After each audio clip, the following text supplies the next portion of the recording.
Good morning, everybody. We're so glad you're here hanging out with us on this Memorial Day weekend. How many guys are here just for Memorial Day weekend? Anybody? Yeah, welcome. Let's welcome them all. Come on.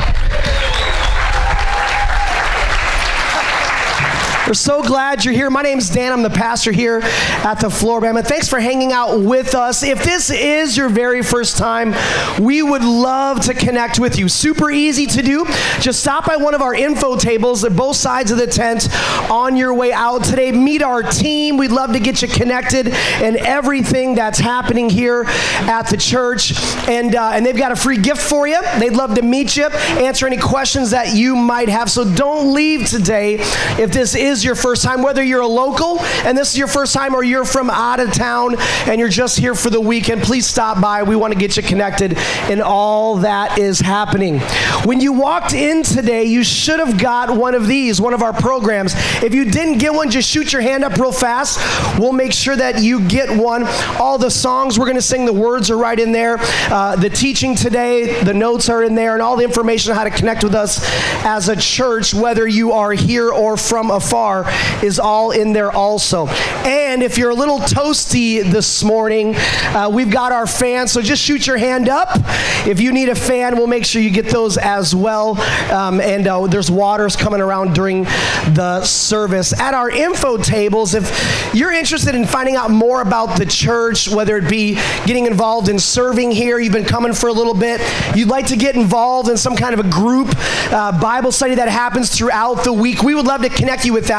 Just stop out with info tables, grab one of our next step cards.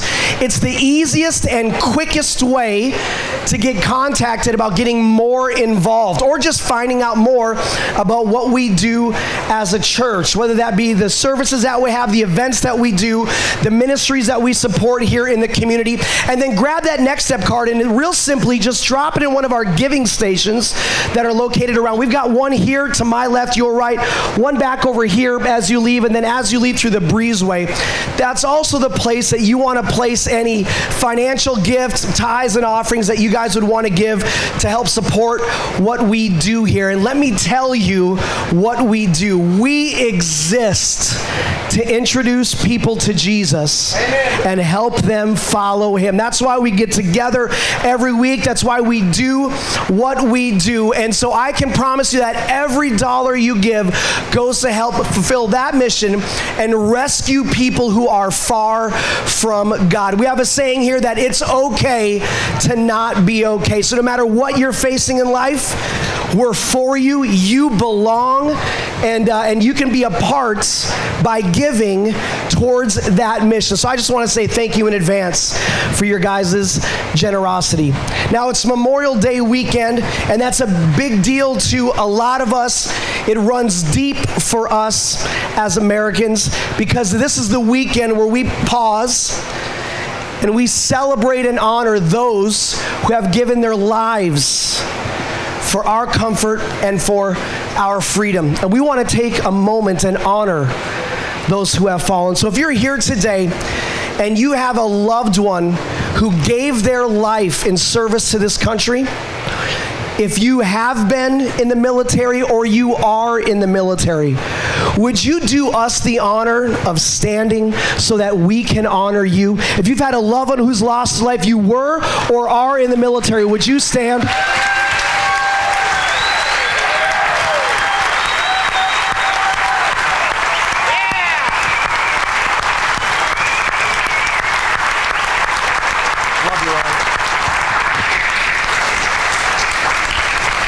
Listen, the words thank you are not enough, but thank you.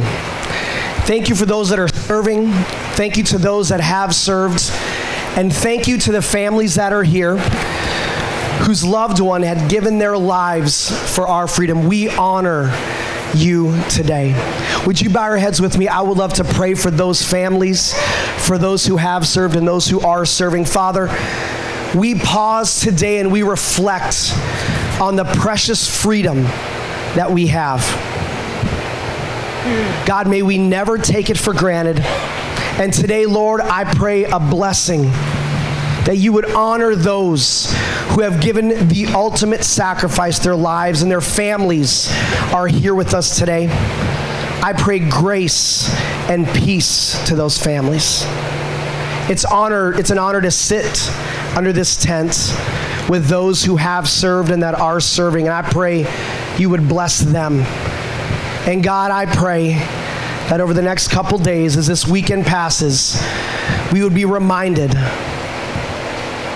of your goodness and those that have served and sacrificed. And may we honor them the way they deserve. We pray these things in Jesus' name. The Flora-Bama family said, amen. Thank you again, those of you who have served. Now listen, here's what I would love to do. I would love all of you. Would you jump to your feet with me? Because on a weekend like this, I know there's some unfamiliar faces. Turn, introduce yourself, get to know somebody you may not have known, and welcome them to church.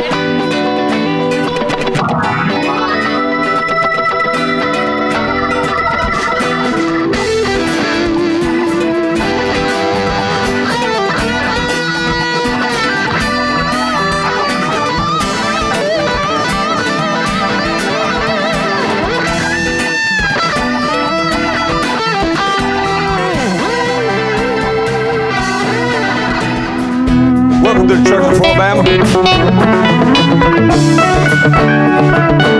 Certainly didn't think this day would be this pretty. Let's go before the Lord and love Him. Father, we love You today, and we thank You for Your blessings. We give You glory and honor and praise in this place, oh God, for You are worthy. We're here to lift You up, because You inhabit our praises. We glorify You, and we love You, and we honor You today. Everybody said, amen. All right, you got the lyrics to these songs. He reigns. Please sing along and worship with us today. Because He reigns. It's the song of the redeemed, rising from the African clay. It's the song of the forgiven, drowning out the Amazon rain. The song of Asian believers, filled with God's holy fire. It's every tribe, every tongue, every nation, a love song born of a grateful choir. Everybody sing. It's all that children sing. Glory, glory, hallelujah, He reigns. He reigns. All that children sing. Glory, glory, hallelujah, He reigns. He reigns. Let it rise above the four winds, caught up in the heavenly sound. Let praises echo from the towers of cathedrals to the faithful underground. Of all the songs from the dawn of creation, some were meant to persist. Of all the bells rung from 1,000 steeples, there's none that rings truer than this. When all God's children sing, and all God's children sing, glory, glory, hallelujah, He reigns. He reigns.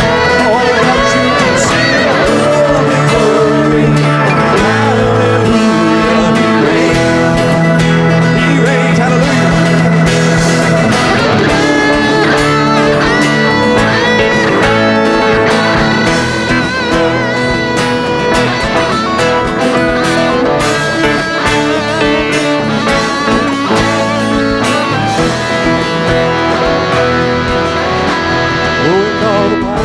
Of darkness, they tremble at what they just heard.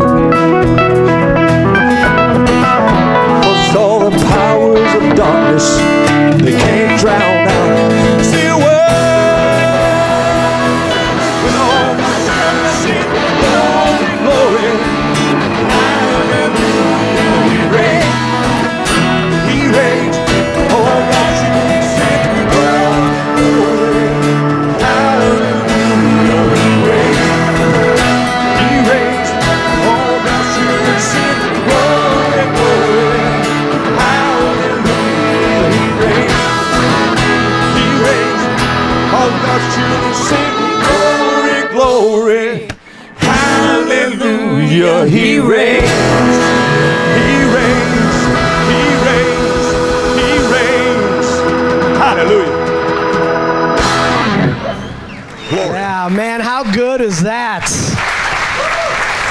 we're so glad you guys are hanging out with us. I'm super excited about today because my pastor is our guest speaker today. 5 years ago, when Lindsay and I packed up the kids and we ended up, felt God pulling us to live and do ministry in Las Vegas, I had the honor of working for Jud and Lori Wilhite.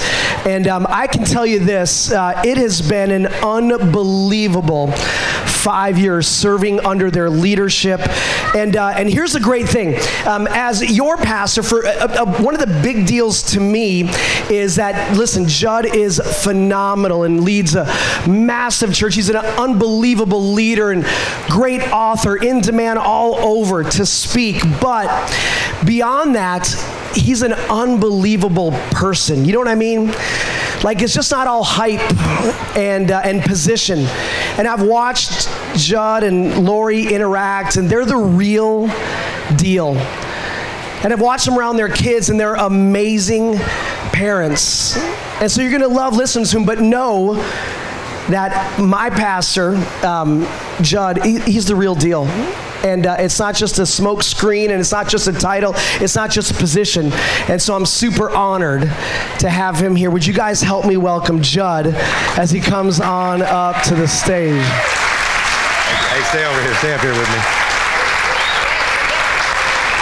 The Flora-Bama! Come on! Amazing. What a privilege to be here with you guys. We're going to have a lot of fun, but I just got to take a minute and say how much I love this guy right here. Dan, how many of you, those of you that attend here, some of you are here every weekend, how many of you love your pastor, Dan? Amazing guy, amazing leader. And Lindsay, right over there, his incredible wife, and grateful for her.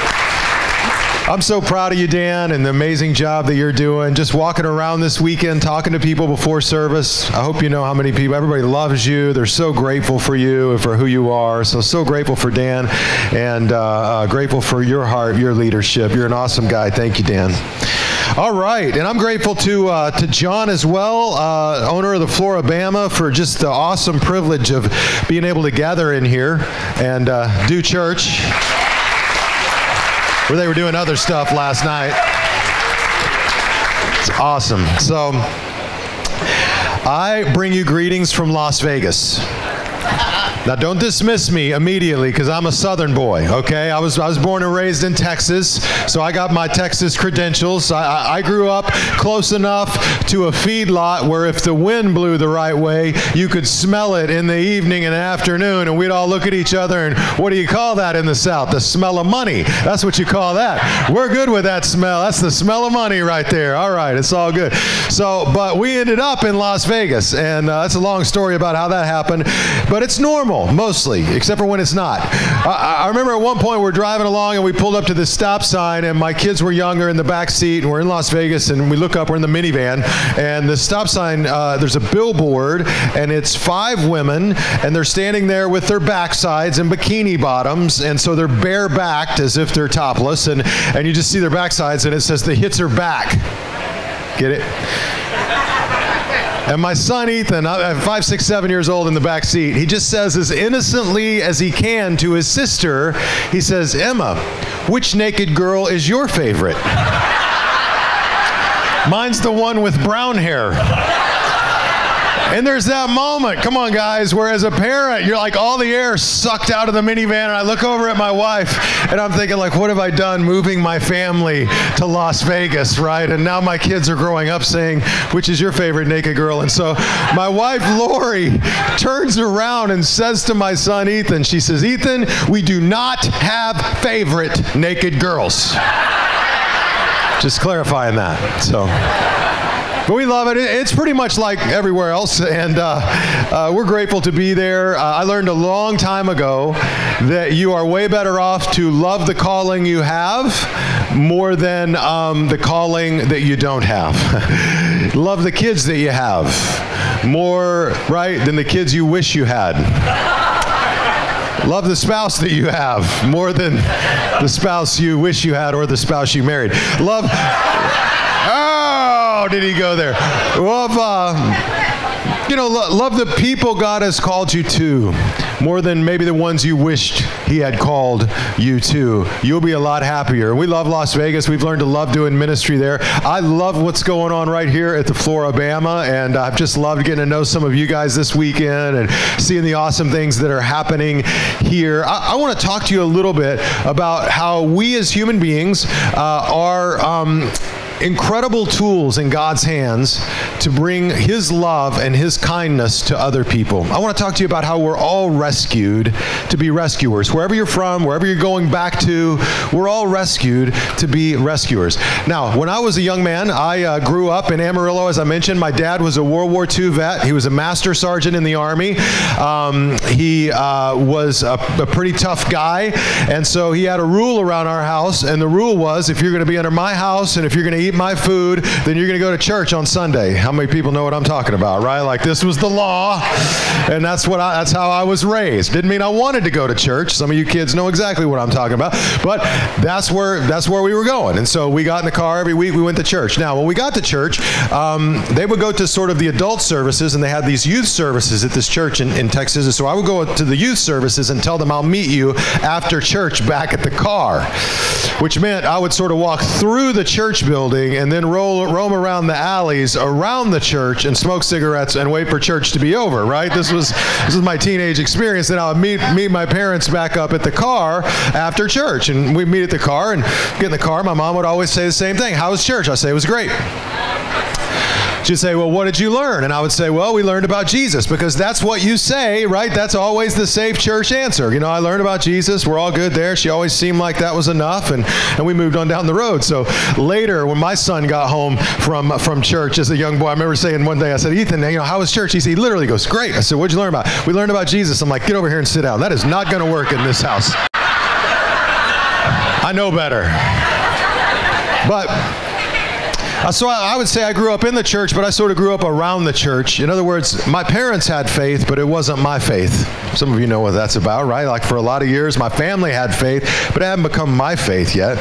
And I can remember, got caught up in a scene running around with some of the older high schoolers at the time, and one thing led to another. And I ended up in a 4-year drug addiction through my high school years that just got increasingly more dangerous and increasingly more heavy. And I finally came to this place, 17 years old, where I just felt like I was at a crossroads. Some of you have been there, where you're like, if I keep going down this road, I'm either going to go crazy, or I'm going to go to prison, or I'm going to die, or I'm going to get help. Like, those are my only 4 options at this point.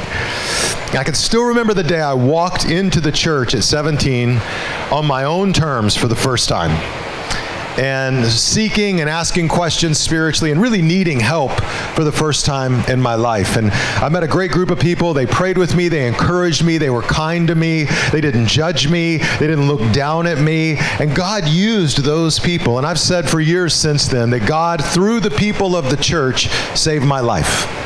So just about every day of my life, and would you believe I don't have it today because I didn't travel with it, but every day of my life in Las Vegas, I carry my 23-year sobriety chip in my pocket as a reminder of what God can do through the community of people in the church. And so for you in your life, I don't know what you've been rescued from or what maybe even you're wrestling with, but I believe God loves you. I believe he's for you. I believe his kindness and his mercy can work in your life. And I think through friends and family and others, you can not only be rescued, but you can then realize you've been rescued to be a rescuer. I walked out of that experience in my life, and the rest of my life has been dedicated to school and college and training, and then 20 plus years as a pastor to just help other people experience the same grace and forgiveness of God that I did through the local church. So I love the church, and I especially love it when the church meets in a bar. This is next level. So I want to look with you briefly at the Bible, at this amazing call in the book of Matthew. It's also in your little outline there that you may have received if you want to follow along. Matthew chapter 9, beginning in verse 9. And this is known as the call of Matthew. Matthew was a guy, a Jewish follower of Jesus, who was one of the 12 who wrote the book of Matthew. So he's actually telling his own story of when he first began to follow Jesus Christ and how Christ worked in his life. So check this out. Matthew 9:9, it says, as Jesus was walking along, he saw a man named Matthew sitting at his tax collector's booth. And it says, he said, follow me and be my disciple. And Jesus said to him, so Matthew got up and followed him. Now, a couple things jump out at me. First of all, it says Matthew was a tax collector. And we kind of read that, and you may have heard like tax collectors were kind of despised. None of us like to pay taxes, right? But it was a whole different level in Israel at the time. So what would happen is, especially if Jewish people began to collect taxes for the Roman authority, they would be viewed by other Jewish people as traitors to their own people. It's like, well, you're like selling taxes for the benefit of Rome, and you're putting us under pressure. And then these tax collectors, it was a rigged system. So they would come along and they would, sometimes they would take a bribe from the rich and not tax them, and then pass on heavier taxes to the middle class and the lower class and make it up there. And they had like broad-based freedom and authority to tax kind of at random. Like they could tax you on where you parked your boat. Can you imagine that if you pulled up and all of a sudden, and yesterday nobody bothered you, but today the tax collector walks up and says, well, today you're going to have to pay. Because I say you're going to have to pay. Like you can imagine if this goes on for years, it's going to create some bitterness, right? And some frustration. They could tax you on the fish you caught. They could tax you on, if you're walking along with a donkey, you got an animal, you're going to pass that animal through here, we're going to tax you on it. So they had this broad-based authority. It infuriated and angered the Israelite people to such a degree that, check this out, tax collectors could not give testimony in a Jewish court of law, even if they were Jewish. Tax collectors could not attend the synagogue. They couldn't come to church. Tax collectors, because that's how far they were on the outside, they could not... They wouldn't have dinner with religious or devout people, because to have dinner was a very big deal in the ancient world. It was like, we're friends now. No, we want to be friends with a tax collector. And this was still like small town community. So Matthew, when it says he was a tax collector, that's like saying he was a murderer and a robber.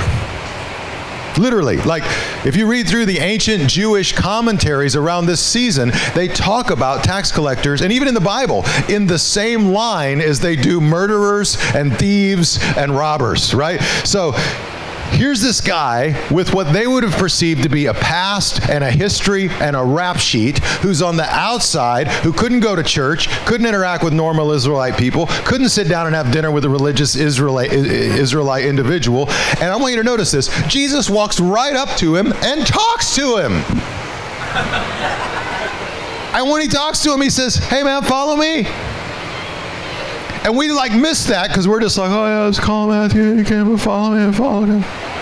And we sort of miss how huge that was, that Jesus came up to a guy that nobody else would have been walking up to in this kind of context and just said, hey, follow me. In other words, Jesus didn't see his past, he saw his potential. Jesus didn't see what he had become, he saw who he could be in the grace and the goodness of God. Jesus didn't judge a man just by all of his failures up to that point or by his mistakes up to that point. He saw what God could do in his life, and he says, come on, Matthew, follow me. God's got more for you. You can be better. You can rise up. You can move forward. And that's good news for every one of us today as we gather in the Flora-Bama, right? You know what I'm talking about? That's good news for all of us, because it means there's a place at the table for all of us.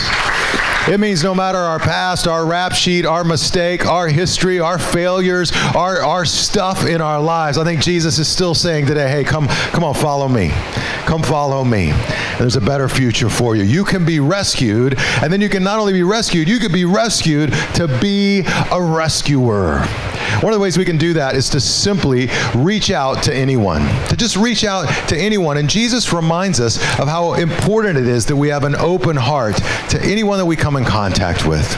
I was walking along with a friend of mine in a shopping area a while back. It was around 1 o'clock in the afternoon, and we're walking along, and he did something I've never seen anybody do before or since. As we're walking along, he's mid-word, he's actually speaking, I'm looking at his mouth, and he just threw up with no warning, no like, hey, I'm not feeling so good, I might be a little sick, I might be feeling a little bit, and no, he was just like, anyway, so And it just happened. You ever see anything like this in your life? I'm just like, and I'm a sympathetic vomiter. Anybody else get like, if somebody else gets sick and I'm like, oh man, I'm gonna go right now. I start the dry heaving in the stomach and the whole deal, right? I'm sorry, I hope you didn't eat lunch before you came. But yeah, tracking with me? This was great for me when I had little kids because I could just say, Lori, so-and-so's throwing up. I can't, I'm a sympathetic vomiter. I can't clean it up. But we're walking along and he just throws up. Now, what do you do when you're walking along with your friend and he just straight up throws up with no forewarning? I didn't know, so we just kept walking. You're just kind of like, oh, okay, you just threw up? I said, are you okay? He said, yeah, I feel a little better now. We're walking along and I'm like, well, I didn't know you weren't feeling well to begin with. And I'm not even thinking about our environment. There's people in the flow that we're walking with. There's people on this side. It's a pretty full kind of shopping area.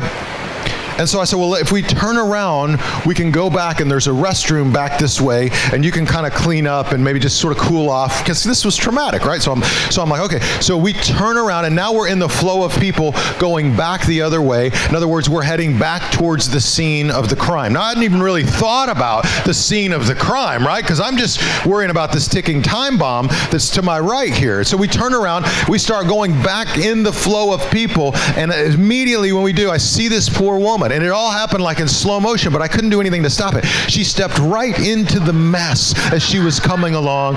Both feet go flying up, and she goes right down on her backside. I mean, it was as gross as you think it was. And I remember seeing that, and there was no time to even speak. It happened so fast. It was just done. And I'm like, oh my gosh, And she's sitting there, and her friends come up on either side of her, and they grab her arm, and they help her up. And I feel terrible, but what are you going to do at this point? And so we get kind of right up next to them, and they're standing there, and I'm like, should I tell them it was him? He did it. We're sorry. Like I didn't know what to do, and he looked like he could throw up again at any moment, And I'm a sympathetic vomiter walking past it again, and I'm like, let's just keep moving here. Let's just God bless you guys, Like we just kept going the other way. And he threw up again and again. It was a mess. I'll spare you all that. But I tell you that story because I feel like that's a great picture for life. A lot of times we're just walking along in life, right? We're not looking for a mess. We got enough mess. We don't need anybody else's mess. And yet we find ourselves both feet up on our backside right in the middle of a mess. Maybe somebody else created it. Maybe the kids created it. Maybe the business partner created it. Maybe somebody left it for us. Maybe Auburn created it. I don't know. I don't know where the mess is. I just know we find ourselves in the middle of the mess, right? And it's then in that moment when we can be tempted to look at somebody and sort of judge them and view them from then on out like they are in that low moment in the mess. Instead of remembering that we all go through messes. We all go through junk in our lives. But God is in the business of meeting us in our mess and creating a masterpiece out of us. He's in the business of meeting us in our lowest moments and doing a tremendous work in our hearts and in our lives. He's in the rescuing business. And so everybody you meet, everybody I meet, no matter how low they may be right now, no matter how bad things may be, no matter how messy things may look right now, they've got potential. They've got hope. God can work in their life. And what's the greatest example of that? Well, he worked in mine. He worked in yours. He worked in our lives. He can work in their lives. So reach out to anyone and be open to anyone. I remember my neighbor Al. My neighbor Al, when I first met him, he was like almost 90 years old. He was, well, I guess he was at the time when he eventually died, he was almost 90. So he's probably in his late 70s when I first met him. And I had just moved to Las Vegas, and I was out moving stuff in, and then I was out kind of at the edge of my driveway, and Al comes out, and he says, oh, you're the neighbor. How you doing? He says, what do you do? I said, I'm a pastor. He said, oh. He said, don't ever talk to me about God, don't ever talk to me about religion, and don't ever invite me to church, and we can be friends. And I was like, okay, this is how they do it in Vegas. Got it, squared away. So I began to pray for Al when I would think of it, and I would, drive past, see him out. I'd say a prayer for him. I always respected him. I firmly believe that you have to respect people's position, and unless they're open to kind of a conversation about faith and spiritual things, I don't cram it down anybody's throat. I don't rock up at work with a huge Bible and start hitting people with it or anything like that. Like, it just doesn't work. I'm willing to wait and be patient and, just live my faith out. And that's what I did with Al, and I did it for 10 years. For 10 years. I regularly prayed for him. I regularly asked God, this is my prayer, God, give me an opportunity to share my story with Al. Just give me an opportunity to share what you've done in my life with Al. Some of you are like, well, I don't have a story. Everybody has a story, and your story matters. Your story's important. You're like, well, my story, I wasn't an addict. Good for you, because they won't write you off like they may write me off, right? Like, they'll look at me and they'll be like, you need God. But they may look at you and go, well, this person actually seems normal. So your story, whatever it is powerful and it's meaningful. All you need is just, God, give me an opportunity just to share my story. You don't got to preach. You don't got to throw Jesus in there 100 times. You don't got to, all you have to do is say, look, this is what my life was like before I got serious about my faith. This is how God has worked in my life since I've started to get serious about my faith. And this is the difference that it's made. It's as simple as that, right? Just a simple story of what God's done in your life. So, one day, after 10 years of praying for Al, and I didn't really think it was going to happen. 10 years is a long time, right? He's a crotchety old neighbor, too. I'm like, this is not going to happen. I'm walking past get my mail, and I'm walking past his driveway to get to my driveway, and there's Al. Hey, Al, how you doing? He usually just mumbles, and he stopped, and he goes, Pastor, which that was big, because he always just called me Jud. Pastor. I'm like, Pastor?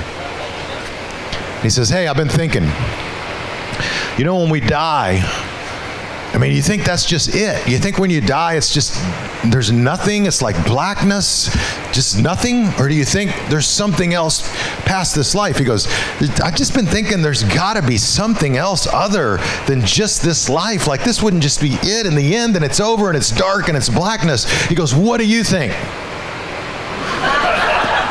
And this is the moment I've been praying for 10 years, right? And I was like, well, Al, I might, as a pastor, I might have some thoughts on that.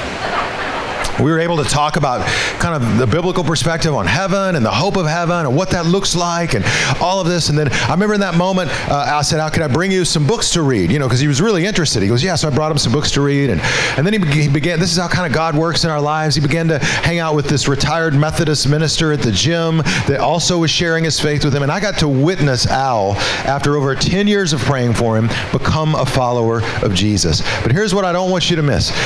My first conversation with him was the first words out of his mouth. If you ever talk to me about church, Jesus, any of that, we're done.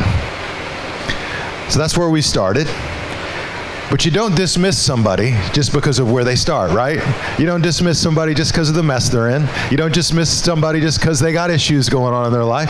I just believe we're called to love people. And if you'll just love people and be kind to them and don't judge them and give them their space and pray, God, give me an opportunity and let me know when it is to share my story and my faith with them, God can work in that powerfully. We've been rescued to be a rescuer. So reach out to anyone. In fact, check this out. Matthew chapter 9, beginning in verse 10, says, later, Matthew invited Jesus and his disciples to his home as dinner guests, along with many tax collectors and other disreputable sinners. I love that. Like, there's a category. You see that? Like, they're just sinners, I thought. But oh no, there's disreputable sinners. All of you, you're respectable sinners. These are the non-respectable sinners. You got to love that framework. And I would be one of the not respectable ones, I imagine. And then the Pharisees saw this, and they asked his disciples, why does your teacher eat with such scum?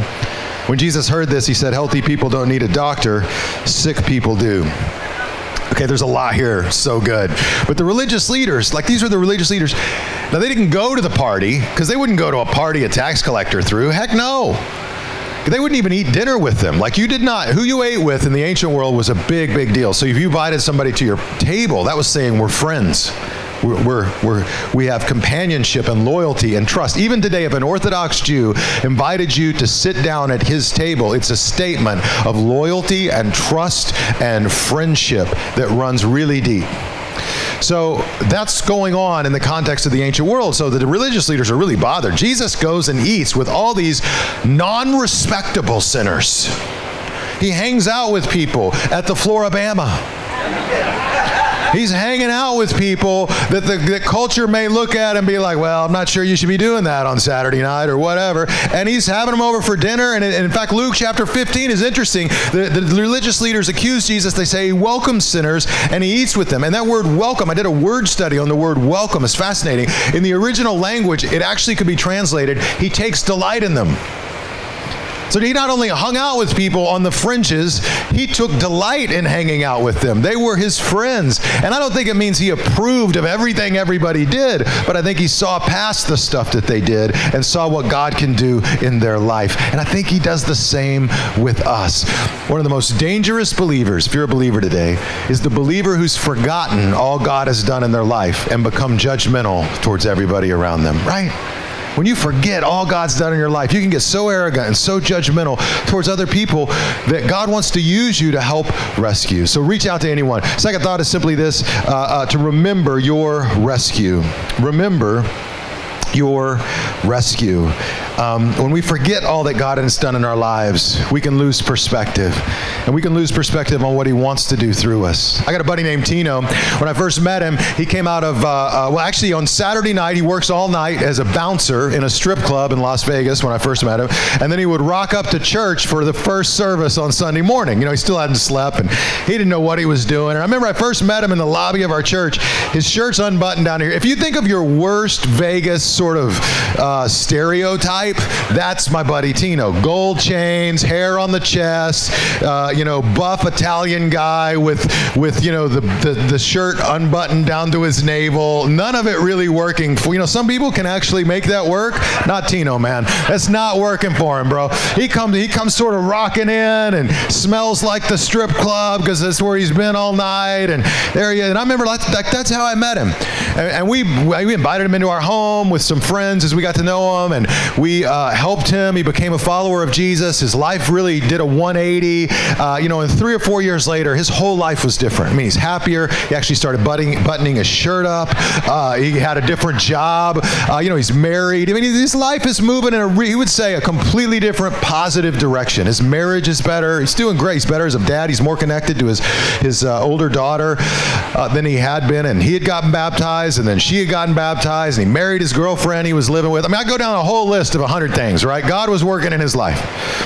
4 or 5 years later, I'm standing in the lobby of our church in Las Vegas, and there's my friend Tino, and he's just red-faced mad. And I go up to him, I'm like, Tino, what's wrong? He goes, I'm about to take that guy over there out, and I'm going to teach him a lesson. I'm like, whoa. Why you want to teach the guy a lesson? And he goes, you see that guy over there? And he points this guy across the lobby. He goes, that guy is wearing a Budweiser t-shirt in church. He is disrespecting God's house. I didn't tell him there was a church that met in a bar called the Flora-Bama. I didn't want to fully blow his mind in that moment, right? But he said, you know, and he goes, I'm going to take him outside. I'm going to teach him a lesson. Which I'm like, there's a lot of disconnects to these statements we're making here, Tino.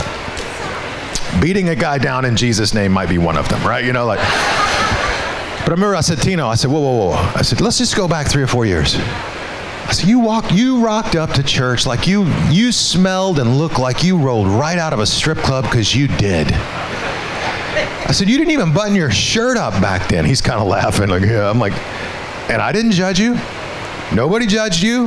I didn't look down on you. I invited you into my home. You hung out. You were in my home, right? We studied the Bible. We learned together. You've made great changes in your life. God's done awesome things in your life. I said, but now you're going to come here 3 years later, 4 years later, and you're going to look around and you're going to have the audacity to forget all that God has done in your life, and you're going to judge someone in their life because they got a Budweiser shirt. That's more than you used to have on. They got a Budweiser shirt on. I'm like, I don't care what kind of shirt they're wearing. I'm just glad they're in church, right? Because God can do a work in their life if they're open and available to it. Tino looked at me. His face got real red. He says, that's why I love you, Pastor. You give it to me straight. That's right. You give it to me straight. I need to hear that. I'm like, well, what are you doing? But that's what can happen. We can become the religious leaders. We can forget all God has done in our lives. Forget the mercy and the kindness and the grace he's shown us, all the stuff we don't deserve, and then start looking around and going, well, I don't really like this person, and I don't like that person, and I don't like how they look, and can you believe they're doing that in church? And oh my goodness. And we're missing the point. point is we got to remember what God has done in our lives so that we can then represent God's rescue in the lives of others. Represent God's rescue in the lives of others. I'm going to, I know I'm in the country space, and I grew up in a country space, but we're going to go out on a limb here. I'm going to test your trivia knowledge, and I'm going to read some lyrics from a used-to-be country artist who has now transitioned. You ready? See if you know who this is. I stay out too late, got nothing in my brain. That's what people say. That's what people say. I go on too many dates, but I can't make them stay. That's what people say. No, you don't know? A few of you know. Sure you know. The young ones know. That's what people say. All right, this is going to make it easier. You ready? You ready? You're about to dial in. You're about to have a revelation. Because the player's going to play, and the haters going to hate. Baby, I'm just going to shake it off. Shake it off. We all know who I'm talking about now? Some of you are like, no, I haven't. That's Taylor Swift. Okay, that's Taylor Swift. You're welcome. Sorry. Look, the world is full of haters and players and heartbreakers and fakers. All kinds of situations that can sidetrack us from the mission of being intentional and honest about what God has done in our lives with the people that we love around us. We got to shake it off, and we got to stay focused. And that's where Jesus says in the very next verse, Matthew 9:13, "For I have come to call not those who think they're righteous, but those who know they're sinners." That's good news. He's come to call those who know they're sinners, who know they've blown it, who know they've failed. I think on Memorial Day about my dad. My dad was, as I mentioned, a vet. He fought, he enlisted into the services by lying about his age, like many did in his generation. And I think he went in at 15, 16, and ended up going all the way up in the campaign through Germany, fought in the Battle of the Bulge, all of that. Was a tank commander, was a master sergeant in the Army, and then later helped train young individuals for the Korean War. My brother was Navy, so I come from a military family. My dad was a great man of character. He became a follower of Jesus in the war. In the midst of the horror of war and people dying, and he'd literally tell me stories about guys in his tank that he was commanding, losing their minds, and how they would have to deal with guys that completely lost their minds, and what that was like, tackling guys that would run out in front of mortar shells they just were done. They couldn't handle it anymore.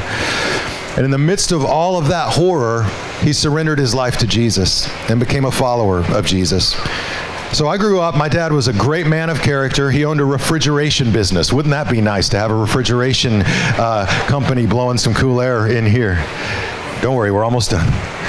He owned a refrigeration business, and was really involved in our local church community, and I loved him very dearly. He was good to me. I went sideways for about 4 years. Some of you parents have walked that road with your kids and with your grandkids, and he stood there with me. He prayed for me. He was always a rock in my life when I was a complete mess. And so I got that call a while back, hey, your dad's really sick. You need to come home to Amarillo, Texas, and you need to see him. And so I got on the plane and flew back, and when I got there, they said, this kind of may be it. The doctor was telling us, we think this is the last run.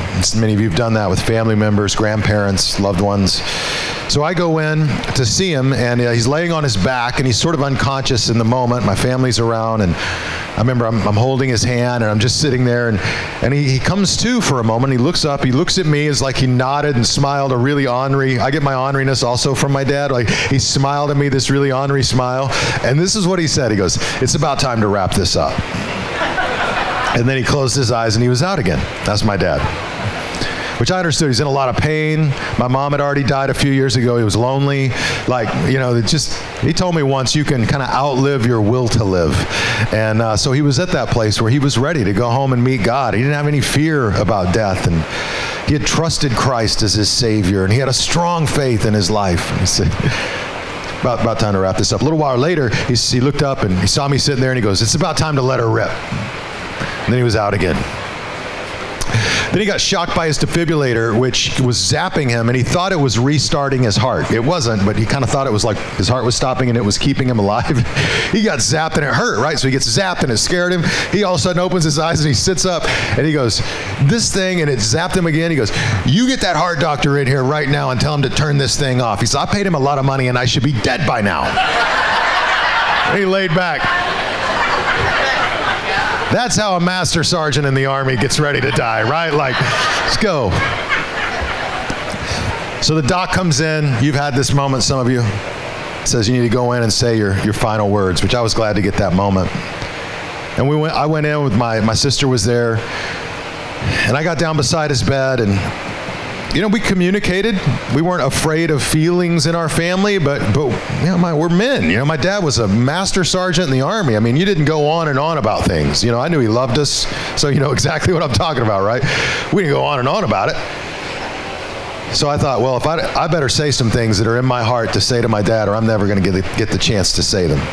So I grabbed his hand, and I remember I got down on my knees beside the bed, and I didn't think he could hear me. And I told him, thank you for being a man of God. Thank you for loving my mom. Thank you for always standing beside me when I was a mess and caught up in those years of addiction and driving our family crazy. I said, thank you for always being a rock for me in that moment. And I started to get emotional, and I said, I don't know if I can be the dad that you were to me, but my hope and prayer is that I can be that kind of dad for my kids, that I can pass that kind of love and kindness and teach respect. I want to pass all that on to my kids. And I thanked him, and when I was done, I was emotional. I didn't think he could hear me, and all of a sudden he just opened his eyes. He looked up at me, and he looked at my sister, and he hadn't communicated in days.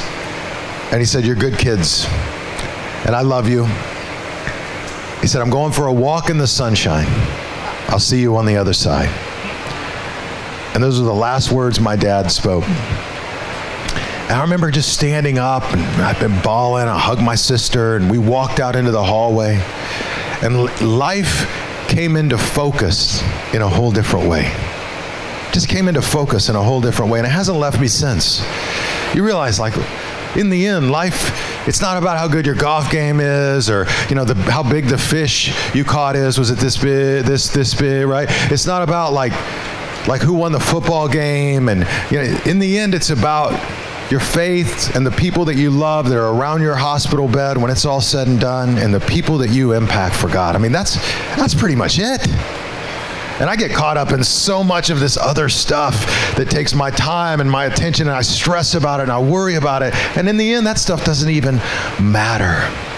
So I've been trying to remind myself ever since then of what that moment felt like, and to remember what really matters, and to remember I've been rescued. And I'm to be a rescuer. Love God, love people. Don't count anybody out, but reach out to anybody. Be open. God can use your love and your compassion in a powerful, powerful way. Remember your own rescue. Remember what God did in your life, and then represent that rescue in the life of somebody else. You don't have to beat them up with it. Just pray that God will give you an opportunity to share your story. And when he does, just share it honestly and authentically. God can use that in a powerful, powerful way. Let's bow and pray together. God, we thank you for your love for us. We're grateful for the rescue that you've done in each of our lives, and we're grateful for the opportunity to partner with you in that rescue. I thank you for the Flora-Bama, for this incredible church, and for Dan and the incredible team. I pray you just continue to guide them and lead them, and pray they're able to just make a greater and greater difference in this community and in the world as they follow you in faith. So God, we love you and we thank you. In Christ's name, amen. Thank you, guys. God bless you guys. Come on, church family. How good was that? How awesome. Thank you, Jud, so much. That's how you do it. You get up on the bikini stage and you sweat for the Lord while you're preaching. How great is that? Hey, listen, if this was your very first time, we want to connect with you. Stop by our info tables. We've got a free gift for you. We want to meet you. If we could get a little bit of help, the chair you're sitting on right now, we're turning this, right now this thing gets turned right back into a bar. We could use your help. Chairs go here in the closet and the rest go back over there. If you could help us with that, that would be much appreciated. I don't know what you're going to face this week, but I do know that Romans 8 tells us that if God is for us, who can be against us? We love you guys. We'll see you next week.